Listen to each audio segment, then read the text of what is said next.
silipin natin. Ang ganda ng, alam niyo po, ang ganda talaga ng ang ganda talaga ng view pag ganito na. So ayan yung araw, oh. Tirik na tirik po ang araw. So merienda muna ang ating mga naglilinis. Alam niyo po na ganito na yung tinatawag na sabi nila is habagat. Hindi po talaga maiwasan na yung mga basura na pupunta dito sa tabi. Ayan, kung nababawasan po yung ating mga basura dito sa may dalampasigan ng Dolomite Beach. So mayroon pa din pong paparating, gawa nga po ng malakas ang hangin at ang alon. So yan po ay nadadala po ng alon at ng hangin itong mga kalat na napapadpad dito nga po na pinagtutulong-tulungan naman po ng ating mga Manila Bay Warriors. Good morning, Manila Bay Dolomite. Saan po tayo? At ngayon ay August 7, 2024 at ang oras ngayon ay 9:37 ng umaga.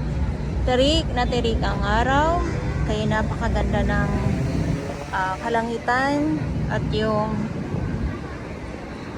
sitwasyon din po dito sa Manila Bay Dolomite Beach. So ito yung update natin. Silip muna tayo dito sa Dalampasigan kung kamusta. At yung ating mga Estero Rangers ng DENR, nandito sila. At MMDA, maraming salamat. At yung tupad, ay, andito, ala, pinagsasalita ako, dumating po muli yung truck. At yung tupad, ayan, truck naman po ng DPWH, yung nandito. Ayan tayo eh.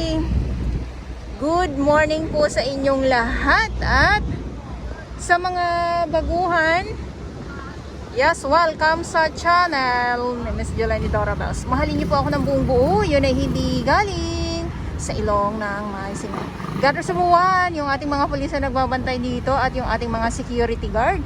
Maraming salamat po. So, merienda time muna ang ating mga warriors dahil matinding bakbaka na naman po yung ginawa nila dahil nga po sa samot-saring mga kalat yung napapadpad dito sa Manila Bay. Yung ating DPS Mandaragat, nandoon sila sa Manila Yacht Club, nandoon sila araw-araw. So iba naman po yung nandito mismo sa Dolomite Beach, ang ating Estero Rangers ng DENR, MMDA. Ayan, so silip muna po tayo dito. Dahil nung August 5, nandito tayo. Ngayon ay August 7 na po. Mayroon muli. So ganito kasi na pag sobrang init na din po, syempre medyo pahinga din po yung ating mga naglilinis. Ayan ha. Hindi naman po pinababayaan itong Dolomite Beach. Alam niyo po kung pababayaan ito, yung mga nakikita natin na samot-saring mga kalat na nandito, mas titindi po kung hindi na po yun aalisin. Kaya lang meron pong mga naglilinis dito. Yan, pakita ko lang po sa inyo.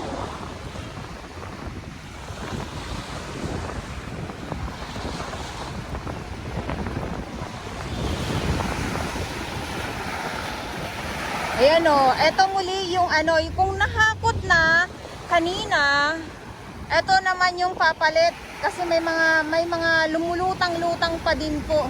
Eto yung mga papalit dito sa Dalampasigan. Kaya kung makita nyo man po dito mismo ay madami pa din kasi nga marami pong palutang-lutang na mga kalat po dyan. More on mga plastic talaga yung mga nandito.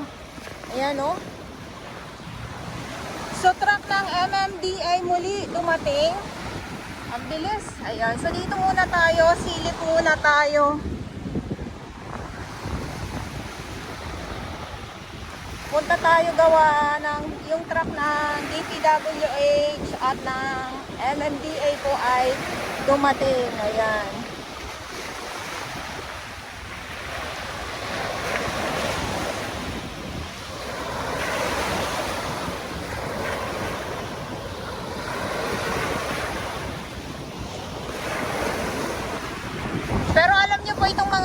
dito ng mga ng mga kalat nga po.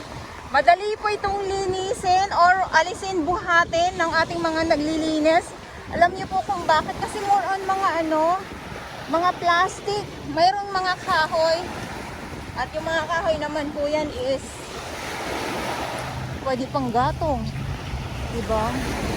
Pag mawala na yung sama ng panahon, yung habagat, itong mga kalat na nakikita natin dito ay mawawala na din po.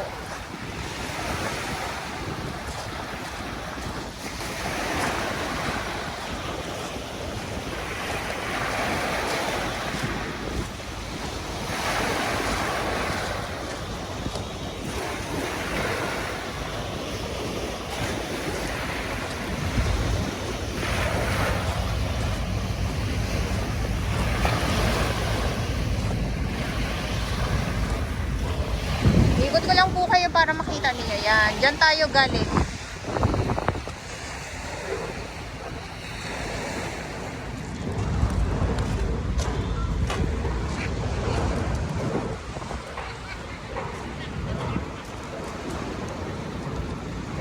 Ano kayang ginawa ni Kuya?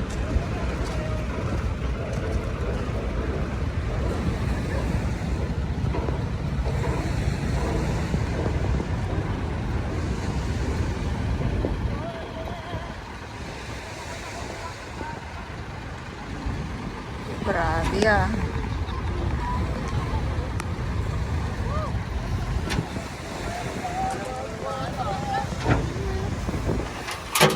Ay!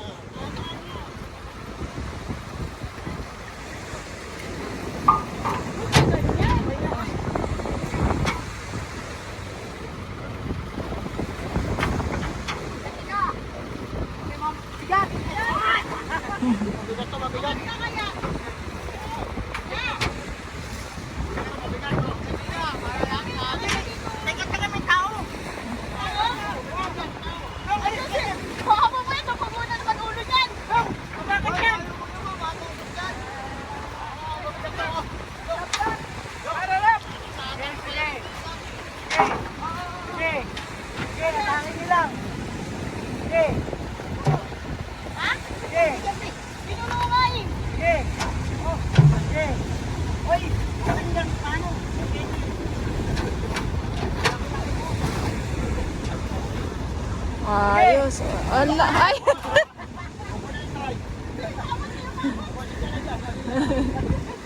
Hindi abot eh yun. Diba madali pag madali pag madami. Sama-sama.